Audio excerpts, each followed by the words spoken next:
ओम श्री गणेशाय नमः। जय श्री कृष्णा सनातनियों, आप सभी का मेरे चैनल बी प्लेस्ड एस्ट्रो में स्वागत है। मैं पूजा झा। संकष्टी गणेश चतुर्थी का व्रत प्रत्येक मास की चतुर्थी को रखा जाता है। निसंतान महिलाएं संतान की कामना से यह व्रत रखती है, तो वहीं अपनी संतानों की दीर्घायु और स्वस्थ जीवन की इच्छा से भी यह व्रत रखा जाता है। भविष्य पुराण में वर्णित है, हर महीने की चतुर्थी में भगवान गणेश की अलग स्वरूप की पूजा होती है और चंद्रोदय के बाद भगवान चंद्र की पूजा करके उनको अर्घ देकर यह व्रत पूरा किया जाता है। चैत्र मास के संकष्टी चतुर्थी में भालचंद्र गणेश की पूजा की जाती है। भालचंद्र का अर्थ होता है माथे पर चंद्रमा वाले गणेश जी। तो इस बार चतुर्थी तिथि 17 मार्च दिन सोमवार को शाम 7:34 से प्रारंभ होगी और चतुर्थी तिथि का समापन होगा 18 मार्च मंगलवार की रात 10:09 पर। इसीलिए उदया तिथि और चंद्रोदय के समय को देखते हुए इस बार 18 मार्च दिन मंगलवार को ही संकष्टी चतुर्थी का व्रत रहेगा और मंगलवार का दिन होने के कारण यह अंगार चतुर्थी भी कहलाएगी। अब सुनिए चैत्र संकष्टी गणेश चतुर्थी की व्रत कथा। एक समय की बात है जब कैलाश में माता पार्वती और भगवान गणेश विराजमान थे तथा 12 माह की गणेश चतुर्थी का प्रसंग चल रहा था। इस पर माता पार्वती ने कौतूहलवश भगवान गणेश से पूछा, हे पुत्र, चैत्र माह के कृष्ण पक्ष की चतुर्थी को तुम्हारे किस स्वरूप की पूजा की जाती है और उसका विधान क्या है? मुझे वृतांत में कहो।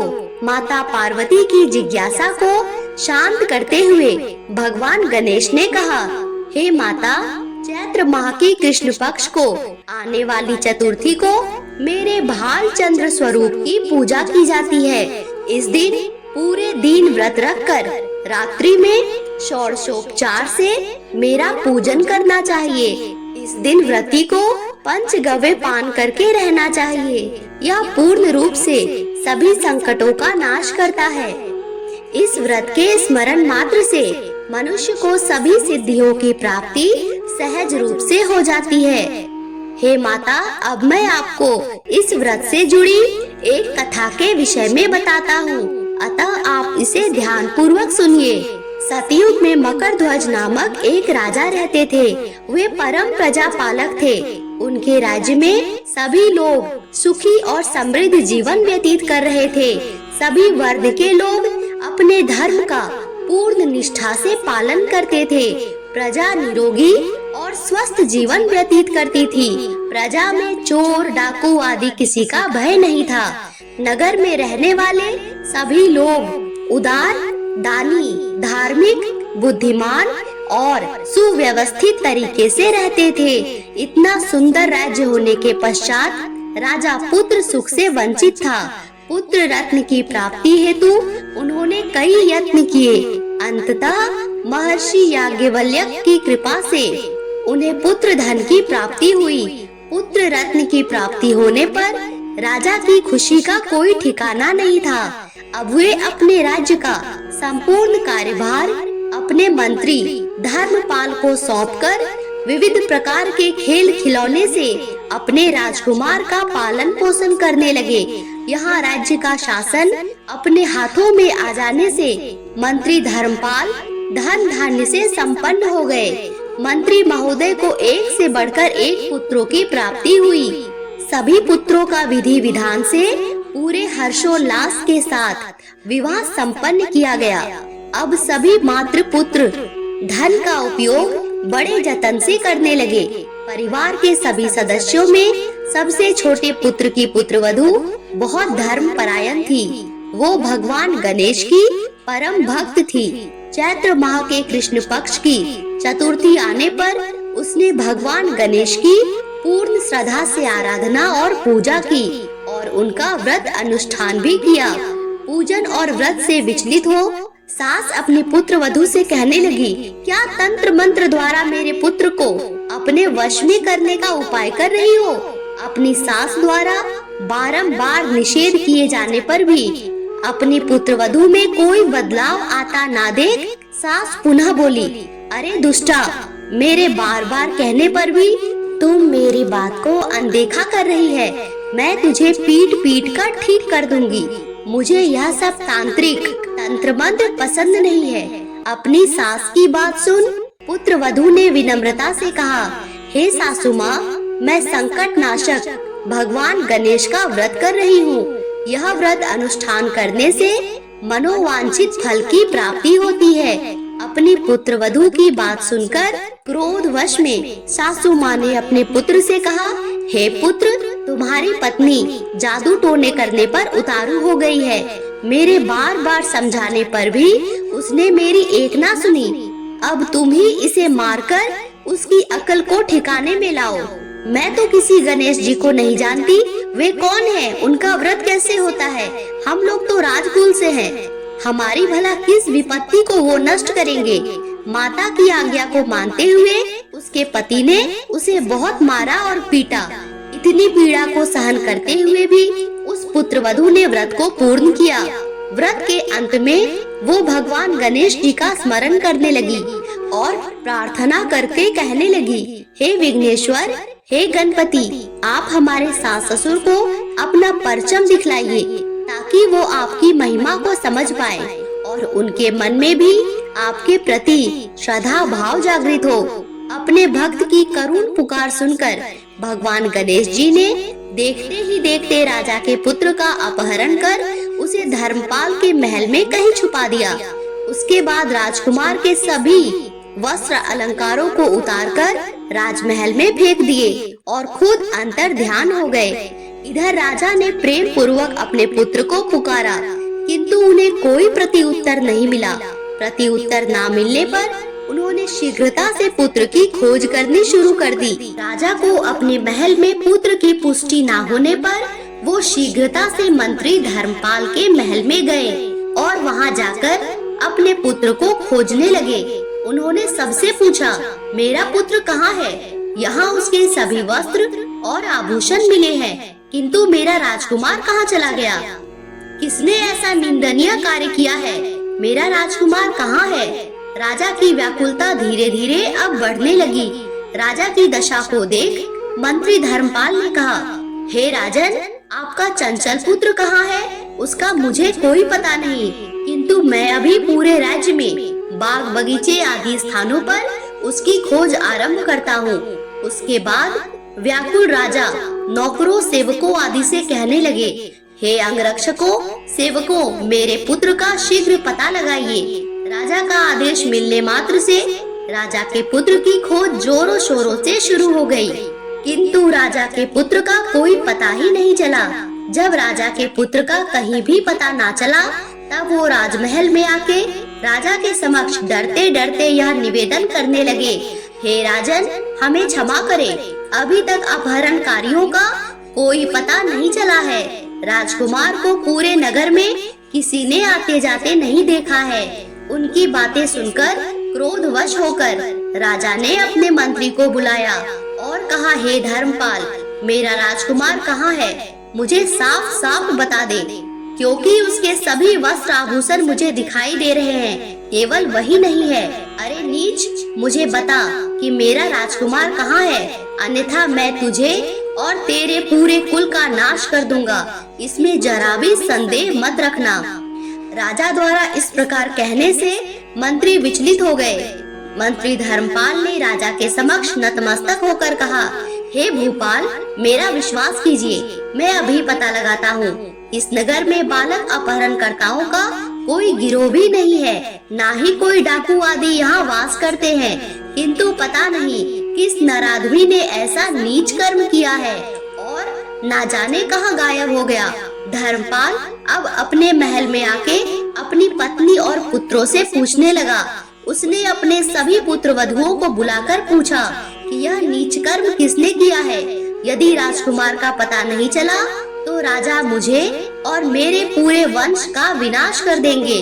अपने ससुर की बात को सुन सबसे छोटी पुत्र वधु ने कहा, हे पिताश्री, आप इतने चिंतित क्यों हो रहे हैं? यह सब भगवान श्री गणेश की लीला है, उन्हीं के कोप का परिणाम आप भुगत रहे हैं। अतः आप सभी भगवान श्री गणेश की पूजा आराधना करें। अगर राजा से लेकर नगर के सभी प्रजाजन पूर्ण श्रद्धा के साथ गणेश जी की चतुर्थी का व्रत करे तो व्रत के फल स्वरूप भगवान गणेश जी राजकुमार को अवश्य लौटा देंगे। मेरा वचन कभी मिथ्या नहीं होता। छोटी पुत्र वधू की बात सुनकर ससुर ने कहा, हे पुत्री, तुम सत्य कह रही हो, तुम धन्य हो। हमारे कुल में एक तुम ही हो जो मेरा और मेरे कुल का उद्धार कर दोगी। भगवान गणेश जी की पूजा कैसे की जाती है वो तुम हम सबको बताओ। हे सुलक्षणी, मैं मंद बुद्धि होने के कारण भगवान गणेश के व्रत की महिमा नहीं जानता हूँ, अतः मुझ पर और मेरे परिवार को उनके किए गए अपराध की क्षमा देकर राजकुमार का पता लगवा दो। तब तक सभी लोगों ने भगवान श्री गणेश जी का संकट नाशक चतुर्थी व्रत का अनुष्ठान करने का निश्चय किया। इसके बाद राजा सहित सभी नगरजनों ने गणेश जी को प्रसन्न करने हेतु व्रत का अनुष्ठान किया। सभी के व्रत अनुष्ठान के प्रभाव से गणेश जी प्रसन्न हो गए और देखते ही देखते सभी लोगों के सामने उन्होंने राजकुमार को प्रकट किया। राजकुमार को अपने समक्ष देख राजा सहित सभी नगरवासियों की खुशी का कोई ठिकाना नहीं रहा। वो बस राजकुमार को आश्चर्यचकित होकर देखते ही जा रहे थे। राजा ने अपने पुत्र को पुनः प्राप्त करके खुशी से गले लगा लिया। भगवान गणेश की लीला को देख वो भी नतमस्तक होकर कहने लगे, भगवान गणेश, आप धन्य हो और धर्मपाल, तुम्हारी छोटी पुत्र वधू भी धन्य है, जिसकी कृपा से आज मेरा पुत्र यमराज के वहाँ जाकर भी दोबारा लौट आया। अतः आप सभी नगरजन इस संतानदायक व्रत को विधिवत करते रहे। श्री गणेश जी बोले, हे माता, इस व्रत से बढ़कर इस लोक तथा अन्य किसी लोकों में कोई और व्रत नहीं है। इस कथा का श्रवण युधिष्ठिर ने भगवान श्री हरि कृष्ण से सुना था और इसी चैत्र माह के कृष्ण पक्ष को आने वाली चतुर्थी का व्रत करके उन्होंने अपने खोए हुए राज्य को फिर से प्राप्त किया था। प्रेम से बोलिए, संकट नाशन भगवान गणेश की जय। गणपति बप्पा मोरया। अब सुनिए चौथ माता की कहानी। एक नगर में एक बूढ़ी माँ रहती थी। वह अपने बेटे की सलामती के लिए 12 महीनों का चौथ का व्रत करती थी। हर चौथ को पंसारी से थोड़ा सा गुड़ और घी लाकर 4 लड्डू बनाती, एक बेटे को देती, एक से पूजा करती, एक हथकार के लिए निकालती और एक चांद उगने पर खुद खा लेती। एक बार उसका बेटा ताई से मिलने के लिए गया। ताई ने चौथ का व्रत रखा था। ताई ने पूछा, माँ तो 12 चौथ करती है। और ताई बोली, तेरी माँ तेरी कमाई से तर माल खाने के लिए 12 चौथ का व्रत करती है। तू प्रदेश जाए तो वह एक भी चौथ नहीं करेगी। लड़के को लगा कि ताई सच कह रही है। घर आकर माँ से कहा, माँ, मैं परदेश जा रहा हूँ, यहाँ तू मेरी कमाई खाने पीने में ही उड़ा देती है। माँ ने समझाकर रोकना चाहा, पर बेटा नहीं माना। माँ ने उसे साथ ले जाने के लिए चौथ माता की आंखें दी और कहा, मुसीबत में यह आँख तेरी मदद करेगी। वह आंखें लेकर लड़का रवाना हो गया। घूमते घूमते एक नगर में पहुँचा। उसने देखा एक बूढ़ी माँ रोते जा रही थी और पुआ बनाते जा रही थी। उस लड़के ने उस बूढ़ी माँ से कारण पूछा। बूढ़ी माँ ने कहा, बेटा, इस नगर की पहाड़ी पर एक दैत्य रहता है। पहले वह नगर में आकर कई लोगों को खाने के लिए मार देता था, लेकिन अब राजा हर घर से एक एक आदमी दैत्य के पास भेजता है और आज मेरे बेटे की बारी है, इसीलिए रो रही हूँ और उसी के लिए पुए भी बना रही हूँ। वह बोला, ठीक है, तू यह पुआ मुझे खिला दे, मैं तेरे बेटे की जगह चला जाऊंगा। बूढ़ी माँ ने खीर और पुए उसे खिला दिए। खा पीकर वह सो गया। रात को राजा के सैनिक आए तो बूढ़ी माँ ने उसे भेज दिया। दैत्य के सामने पहुँचने पर उसने चौथ माता की आंखें निकाली और दैत्य की तरफ फेंक कर कहा, हे चौथ माता, यदि मेरी माँ मेरी सलामती के लिए व्रत रखती है तो इस दैत्य का सिर कटकर तुरंत गिर जाए। दैत्य का सिर कटकर गिर गया। लड़का वापस आ गया। राजा ने उसे ढेर सारे उपहार देकर विदा किया।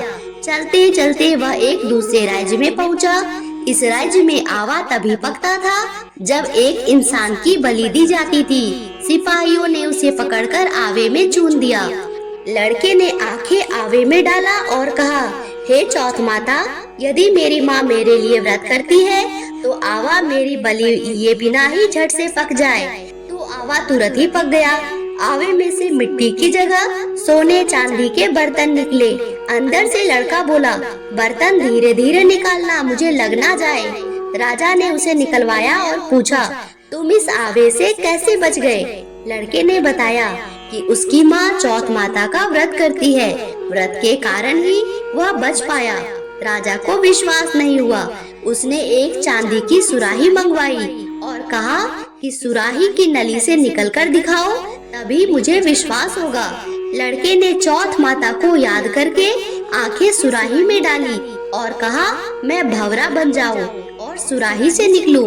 लड़का भंवरा बनकर सुराही से निकल गया। राजा ने खुश होकर राजकुमारी की शादी उसके साथ करवाई और सभी लोग को चौथ माता का व्रत करने को कहा। धीरे धीरे समय बीतने लगा और उस लड़के को अपनी माँ की याद आई। उसने राजा के पास जाकर खुद के नगर जाने की इच्छा जाहिर की। राजा ने रथ, घोड़ा, हाथी और खूब सारा दान दहेज देकर उन्हें विदा कर दिया। चौथ के दिन अपने नगर पहुंचकर वह पंसारी के यहाँ अपनी माँ का इंतजार करने लगा। सोचा कि आज तो चौथ है और माँ यहाँ जरूर आएगी। थोड़ी देर के बाद लकड़ी टेकती हुई माँ आती दिखाई दी। उसकी माँ की आंखों की रोशनी कम हो जाने से उसे कम दिखाई देता था। लड़के ने जानबूझकर अपना पैर लकड़ी में फंसा दिया और कहने लगा, बल रे पूत, काटी मेरे पैर में लगा दी। माँ ने उसे नहीं पहचाना और कहने लगी, भैया, मुझे चाहे कितनी भी गाली निकालो पर मेरे बेटे को कुछ मत कहना। बेटा माँ के चरणों में गिर पड़ा और कहा, माँ, मैं ही तेरा बेटा हूँ, मुझे माफ कर दो। माँ ने उसे गले से लगा लिया, लेकिन काफी दिन बीत गए थे, इसीलिए नगर के लोगों ने विश्वास नहीं किया कि वह उसी का बेटा है। बूढ़ी माँ ने चौथ माता को याद करते हुए कहा, हे चौथ माता, यदि मैं अपने बेटे के लिए व्रत करती हूँ तो मेरे स्तन में दूध भर आए और उसकी धार मेरे बेटे के मुंह में गिरे। चौथ माता ने उसकी विनती स्वीकार कर ली और माँ के स्तन से दूध की धार निकलकर बेटे के मुंह में गिरने लगी। लोग चौथ माता की जय जयकार करने लगे। उस नगर के सभी लोग चौथ माता का व्रत करने लगे। हे चौथ माता, जैसी बूढ़ी माँ और उसके बेटे की सहायता की, वैसे ही हमारी भी करना। इस व्रत को कहने, सुनने और हुंकारा भरने वालों के घर धन, सुख, समृद्धि के भंडारे भरना। इनसे बोलिए चौथ माता की जय।